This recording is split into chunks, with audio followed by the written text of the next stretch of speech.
What's going on? Green Thumb. We're in my kitchen. I just worked 12 hours. I got home. I haven't even changed. I'm still in my high-vis work stuff.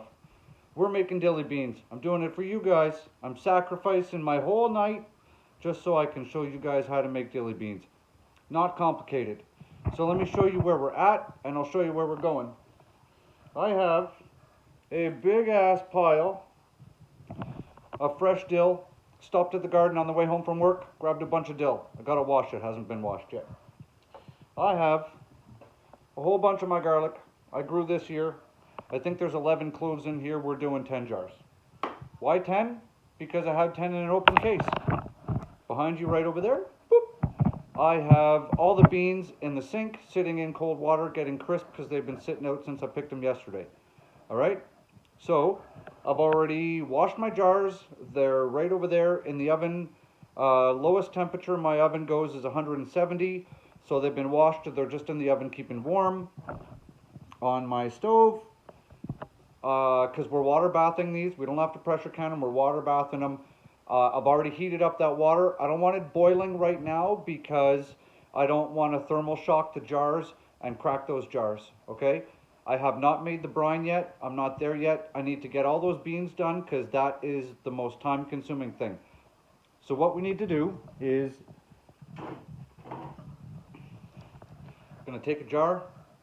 You want, after you get your brine in and your pickles in, you want a 1/2 inch of headspace, okay? So what I'm going to do is I'm going to put a bean in here and I'm going to measure it till it gets to the length that I want it so they fit right. And then on my cutting board right there, I'm literally going to take a Sharpie marker and I'm going to put 2 marks on that cutting board with my Sharpie marker, and I'm just going to cut all the beans right to the same size. It's just going to make things so much easier. You're not fighting to get them in the jars. I'm just going to literally line them up top, bottom, and cut off anything that's on either side of those lines. Easy? Easy? All right, let's do this. So basically, when you have your green bean, right, you have the little tail on the bottom, and you have the stem piece on the top. I'm trying to keep the little tail on the bottom and just cut the top off. So all I do, just throw it on here, basically line the tail up with my 2 Sharpie markers, cut the top off, and then I just work my way through. And you're wondering, am I worried about throwing away some beans as wastage? Not in the slightest. So once you get a roll, once you get into a pattern, doesn't take long to go through. And I'm just scraping the bits that I cut off right onto my counter. And then not worried about that because I'll clean those up before I get to the next step. See?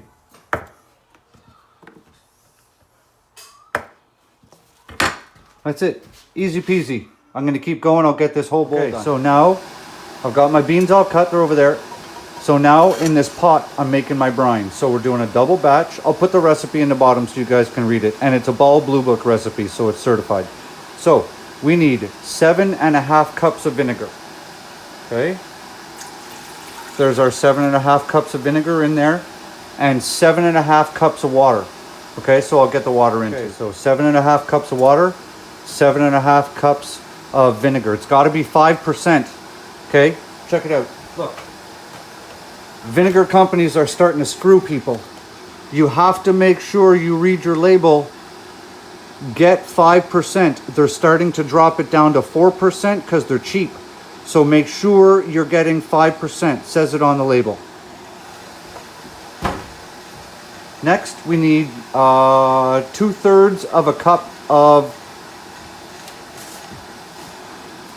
kosher salt. Don't use iodized salt. Got to be kosher salt. You can also use pink Himalayan.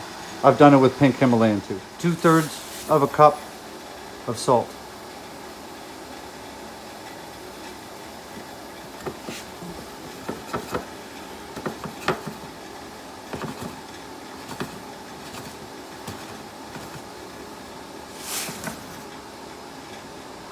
Two-thirds of a cup.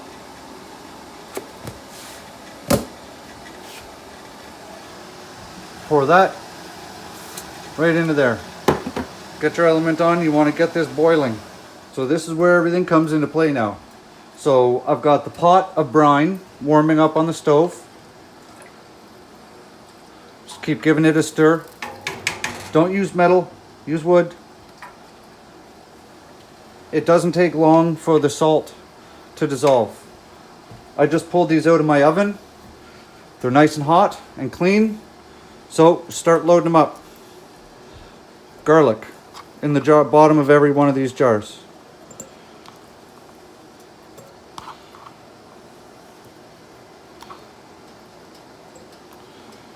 And it's extra points, by the way, if you're using your own garlic. But just saying. Not that we're counting or anything, but, you know, extra points. Because then you get bragging rights, right? I grew the beans, I grew the dill, I grew the garlic. Bragging rights. Spread your garlic around. Okay, so they all have garlic. Done. Now you take your dill after you wash it, and you just start stuffing dill into the bottom of all of them.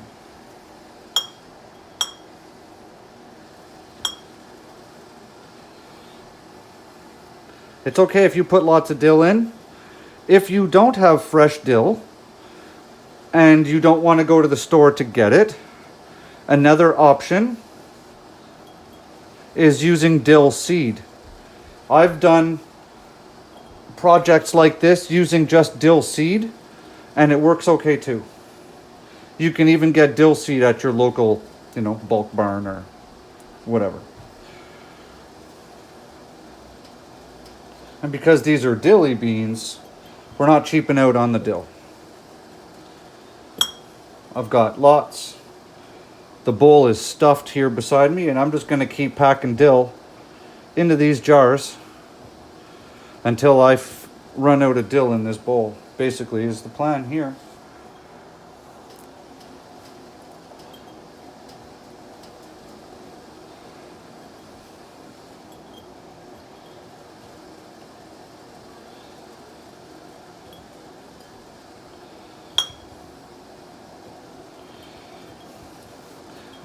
I'd say that's lots of dill. What do you think?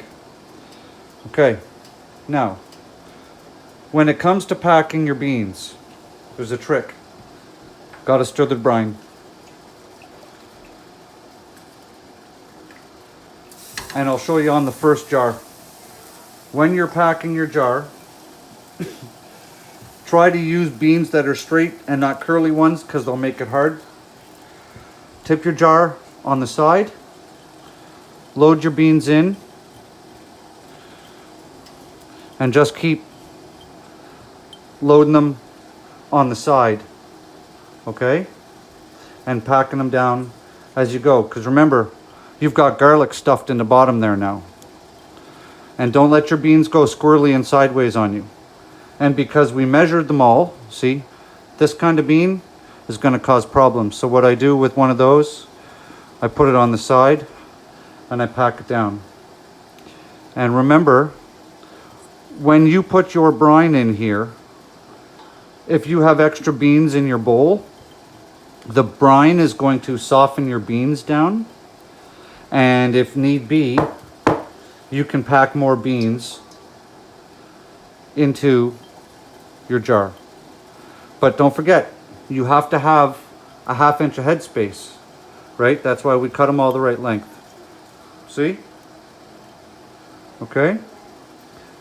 I'm going to pack the rest of these jars. Okay, we got them all full.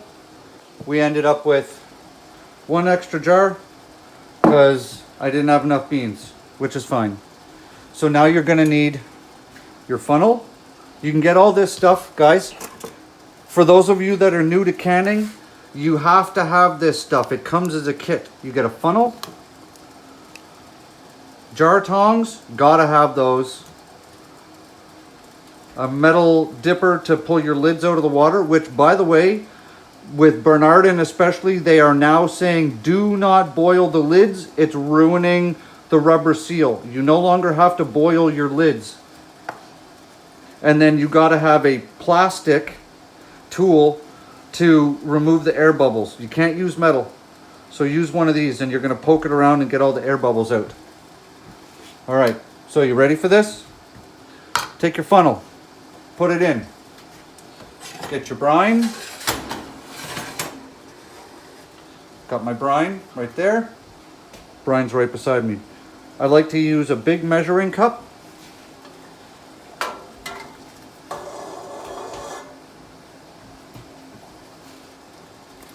Before I do that, I'll show you guys something. Okay, when you buy your measuring tool, I don't know if the camera will pick it up. It might. Okay, you see the numbers? There are your numbers for how much headspace you need, and it works like this. Okay, if you need 1/2 inch, you find your 1/2 inch marker, which is right here, and all you do, if you need to have adequate headspace, you just put it on the side of the jar, and then you want your liquid up to the bottom of here. So we're going with a 1/2 inch, which is the second one. So you just do that. And then you know once your liquid hits the bottom of that little measuring tool, you're good.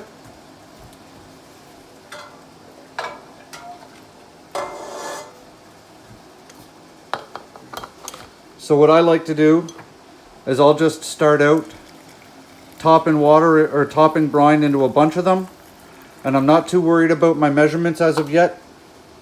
I'm just going to start putting a bunch of brine in,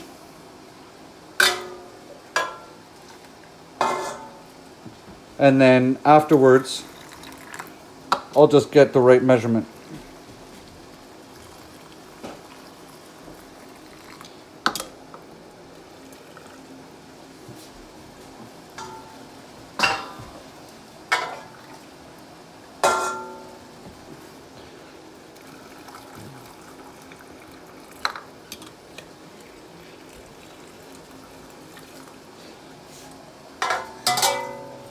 Dunk and pour, dunk and pour, dunk and pour.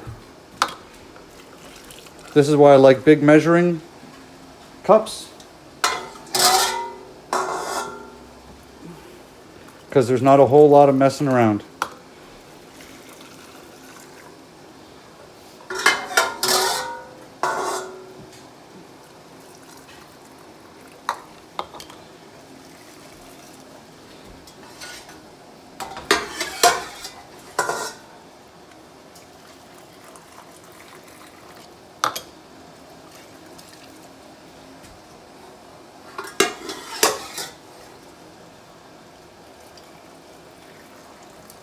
Right. So you see we basically filled them all up. Now, you won't need that much anymore. Get rid of that. Now you get your measuring tool. Get your measurement. So we're going 1/2 inch, so it's that one there. So basically all you do, hang it on the side of it like that, and then just pour your brine in until your brine touches the bottom. So we'll pour everything left in the pot. We are down to the wire. Start over here. Pour it in till it touches.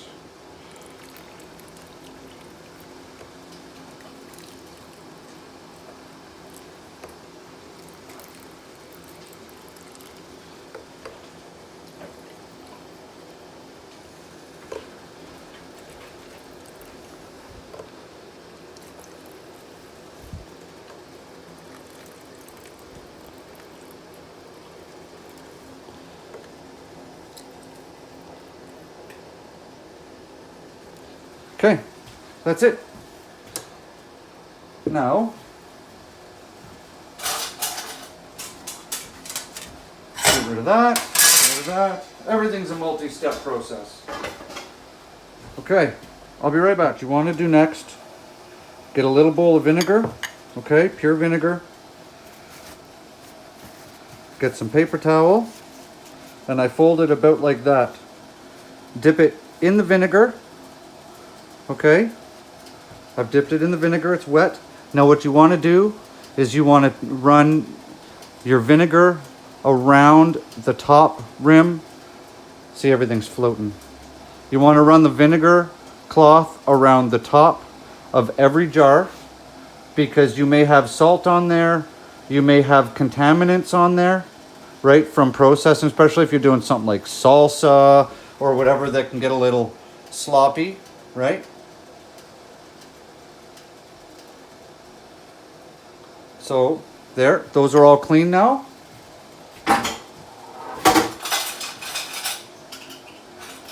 Get all your lids. Okay. Now we just put all these on. And I did not take these out of a pot of hot water because we don't have to anymore. They've changed the guidelines. Put all your lids on.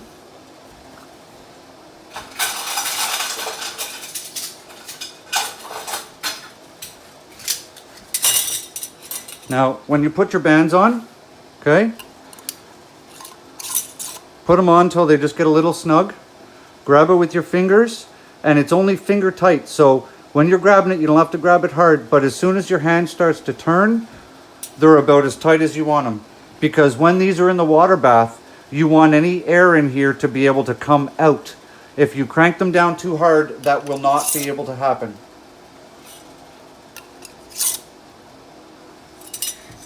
Okay, I'm gonna do the rest. There we go. And can you guys notice the purple is already washing out of those beans? As soon as they get hot, you start losing your purple color. Next, hang on 1 second here. We're all tied in. Okay. We got our big pot. You never ever want your jars sitting right on the bottom of the pot. So you're gonna wanna use one of those. And then you take your jar tongs and you start loading your jars in. Now I have extra water in this pot because I don't know if I'm going to be able to get all my jars in one level.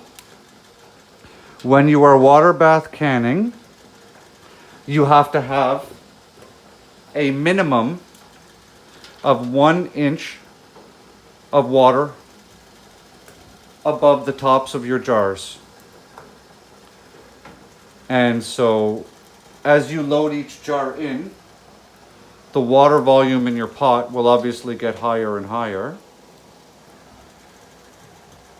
But another thing that I do sometimes when I'm water bath canning is if I'm not sure if I have enough water, I will have a kettle of boiling hot water all ready for when we get to this point. Let's see if we can get it in there. Oh, look at that, we did. Okay, good. We got them all in. Now there's way too much water in here. I only want 1 inch above. It's gonna take forever for this to start to boil. So,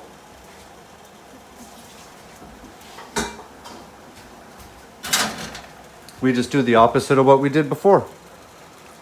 Take water out. I don't have a lid for this pot. That's one of the problems, right? So we're just going to take water out. And it's almost at the boiling point. So let's get it boiling. And you can't start your timer until your water is at a rolling boil.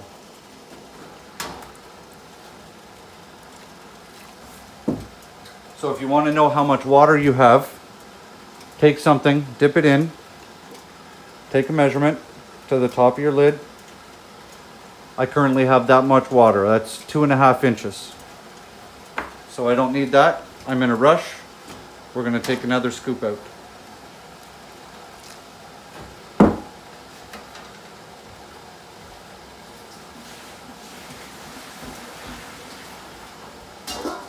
Get rid of that pot. Okay, now I got to get this boiling, and we can't start the timer till it starts to boil. If you have a big pot without a lid, okay, you can take aluminum foil,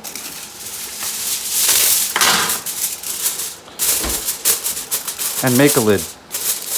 Doesn't have to be perfect. All you're trying to do is trap that heat in, right? And once it's boiling, you can take this off. It's just to get it to that point. So, like I said, we're just gonna take some foil, wrap it around the top, just like that. And then I'll come back and check on this in a couple minutes. There we go, rolling boil. Set your timer for 15 minutes. I love this part. It's been 15 minutes. Shut that off. Pop these out. Some people say to wait an extra 5 minutes. But I don't want to wait 5 minutes, because the longer these beans are in that boiling water, the softer they're getting. All right, I'm gonna pull all these out and I'll show you the end result. We're done. That's it. Boom. 9 jars. Took about 2 hours, give or take, maybe a little bit less. Most of that time is prep work. So, you know, cutting the beans and doing all the rest of that stuff. So when you're taking things out of your canner, leave gaps between them so they can cool off. Don't touch them for about a day and let them just settle. And don't tighten those lids, the rings down. When I store stuff that I store it without rings. Or if I have rings on, they're loose. Because what'll happen is hypothetically, if these go bad and the lids are tight, you won't know, okay? But if the lids are loose, you'll know, because they'll pop, they'll spill, they'll fizz, they'll do funny things. I've never had that happen, but it happens to people. So don't tighten your bands down. And if you can, or if you choose to, take the bands off when you store them, and those lids will keep everything nice and tight. You don't even have to worry about it. So we're gonna leave this until tomorrow. It's 9:15. I have to be back up for work in 7 hours, and I'm not even in bed yet. So I did this one for you guys, because I love you. I'll see you tomorrow. It's been a long day. So if you guys found this helpful, share this around on your social media accounts. It's bean picking time. This will give people an easy way to store beans, put them in your pantry. They're great with beers. They're great with nachos. They're awesome. They're salty. They're garlicky. They're dilly. You know, they're dilly beans. Like dill pickles, only easier to make. So hit that big thumbs up, subscribe. Harvest season is just starting. We are going to be doing all kinds of processing, and I'm going to show you guys all different kinds of cool stuff, different ways to process all the stuff that you're going to be harvesting from your garden. So if you're not subscribed, smash that bell and give me a big thumbs up, leave me a comment, and grow good food. See ya.